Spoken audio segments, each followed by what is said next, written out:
one of the flight attendants noticed that these two passengers had 6 bottles of alcohol, the mini bottles.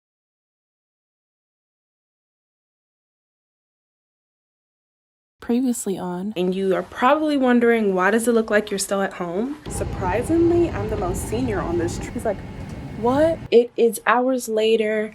Obviously, I'm home. So I've been trying to pick up an international trip lately, and literally every day this week, international trips have dropped into open time when I'm already on call and I can't get the trip. Like today, a 4-day London dropped into open time. And open time, for those of you who are not in the airline industry, is basically like a board that shows all of the trips that are available that are missing a position or missing a flight attendant or multiple flight attendants that need to be covered. Why can't these trips be available when I have off days? Like last week, I had like 5 days off and I'm stalking the swap board and open time and there's nothing. I mean, there was stuff, but not stuff that I wanted. So enough of me rambling. Tomorrow morning, our flight leaves at 8:15. So I'm going to get to the airport for around 7 o'clock. I told the crew to not look for me, that I was going home. And the girl that I flew with before was like, oh yeah, she's going home. Don't expect her to be at the hotel. So the crew's nice. It's always when you have a nice crew that your trip is short.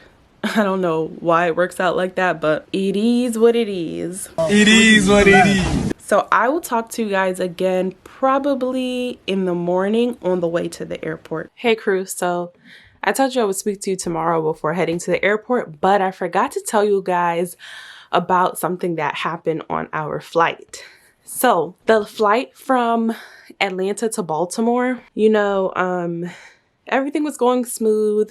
We were towards the end of the boarding process and this lady, I think she was like the last person to get on the plane, comes and she has the biggest carry-on bag. We'd now like to welcome any travelers with carry-ons that have no chance of fitting in the overhead compartment that I've ever seen in my life. Like literally, when she was like about to board the plane, I had to do a double take. I was like, I'm sorry, ma'am, that bag is not gonna fit. And you know, a statement that I frequently hear, comment down below if you're a flight attendant and you hear this as well on your flights from passengers. It'll fit. Oh, it'll fit. But she was like, well, it fit on my last flight. I was like, ma'am, I can tell you right now, that's not a carry-on bag and it is not going to fit in the overhead bin. She's like, well, it fit on the last flight. I have nothing to do with the last flight. We're talking about here and now, and I can tell you it's not going to fit. But I said, but I can definitely check it for you and it will meet you at your final destination. So she was like, sure, I guess that's no problem. She didn't even make it like all the way into the plane. She was literally at the boarding door, but she had like stepped up onto the plane. To get the bag off the plane back onto the jet bridge, that bag was so big and apparently heavy, I don't see how she was gonna lift that into the overhead bin. So that was the first thing. Then on deplaning, the A call, so my airline, let me preface or preface, I don't know, by saying my airline supplies the flight attendant with disinfectant wipes first to wipe down our surfaces and use to clean the lavatories during the flight. So I guess there was a pack open because we used it to disinfect our jump seats and everything like that, and maybe one of the flight attendants, you know, accidentally didn't put it back in the galley and put it in the overhead bin near their jump seat. So as we're deplaning, the A notices that a passenger has one of the packs of our disinfectant wipes and is like, excuse me, can you give me back those wipes? Where did you find them? She's like, oh, I thought they were, I could just take them.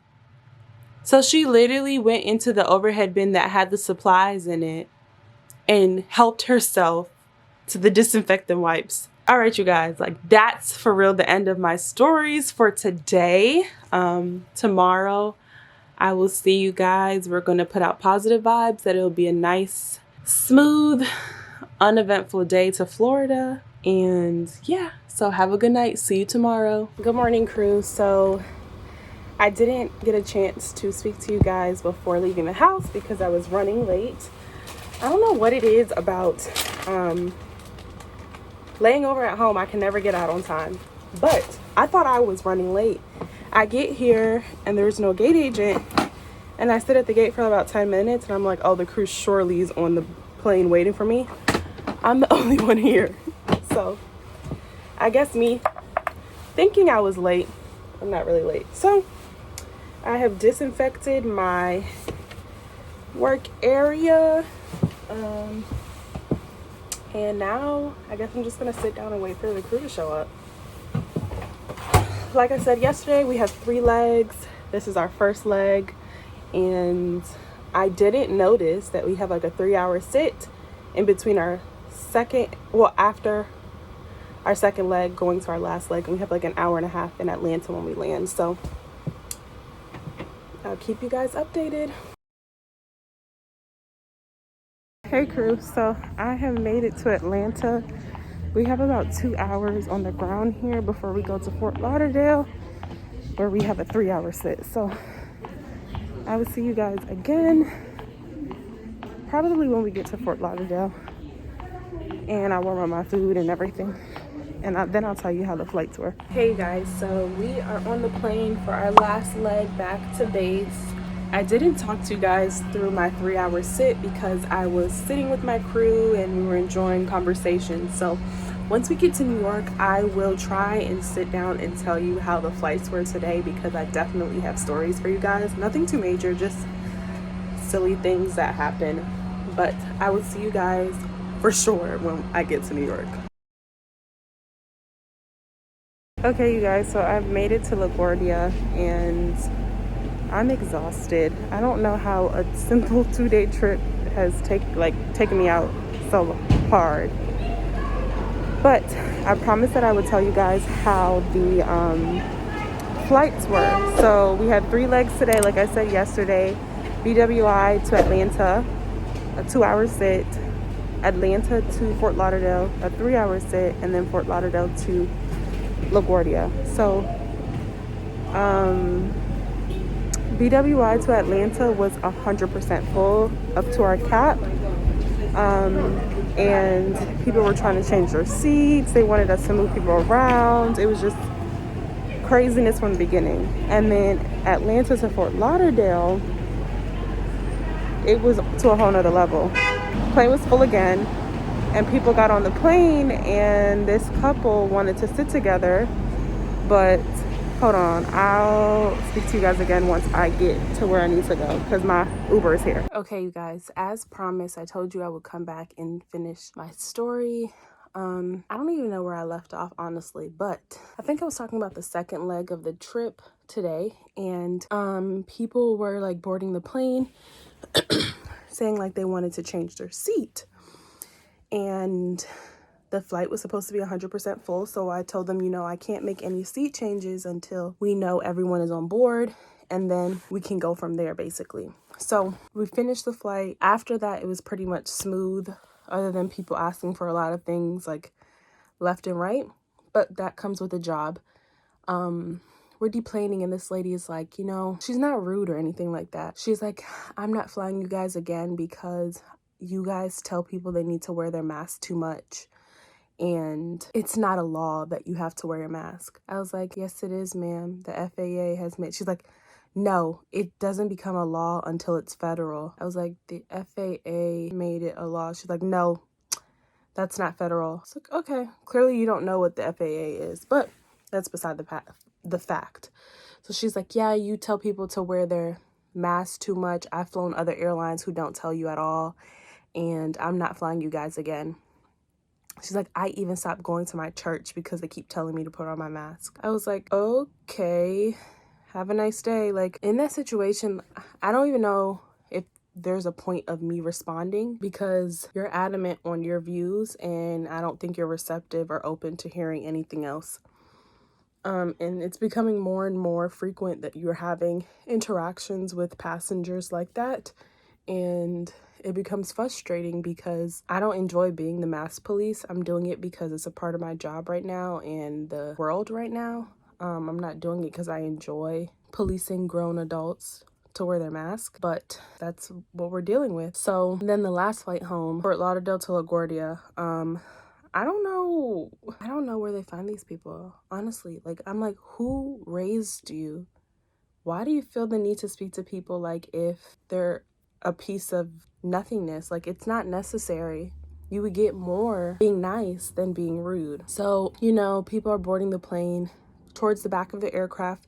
Typically on our aircrafts have the emergency equipment in the overhead bins. So you cannot put any type of carry-on item or any bag in those bins. So we close them. So they're closed and people are coming on the plane and they're trying to open the bins. And I'm saying, you know, if the bin is closed, it is full and nothing can go in it, you can put your bags in the next open bin.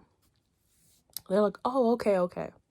So this guy gets on, he's the last row, and he's like, well, then where am I going to put my bags? I was like, in any open bin. He moves to another closed bin. I'm like, sir, if the bin is closed, your bag cannot go in it. It has to go in an open bin. And he's like, well, then where's the open bins? Literally all of the bins you just passed to get to your seat. I was just like, okay, we're dealing with this already. But other than that, if you can't see on my face, I am so exhausted. I was joking with the flight attendants that this day alone felt like a 5-day trip. Between all the sits, all the passengers, and everything. I have one more day of on-call tomorrow. We're putting out positive energy and vibes that I do not get used. I would just like to go home. So I will speak to you guys tomorrow and tell you what is the update, what's the plan, what's happening. Good night. Okay, you guys. It is our last day of 8 days and we are on our way home. Yeah, nothing really happened so far. It's like snowy, rainy weather right now, so I'm hoping that the plane leaves off on time, but I will take you along with me on my commute back home.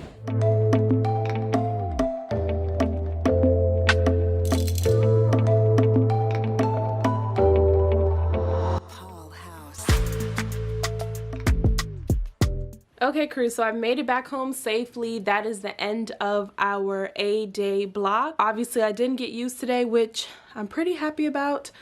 And yeah, that's about it. Thank you guys for watching this vlog, and I will see you in my next one.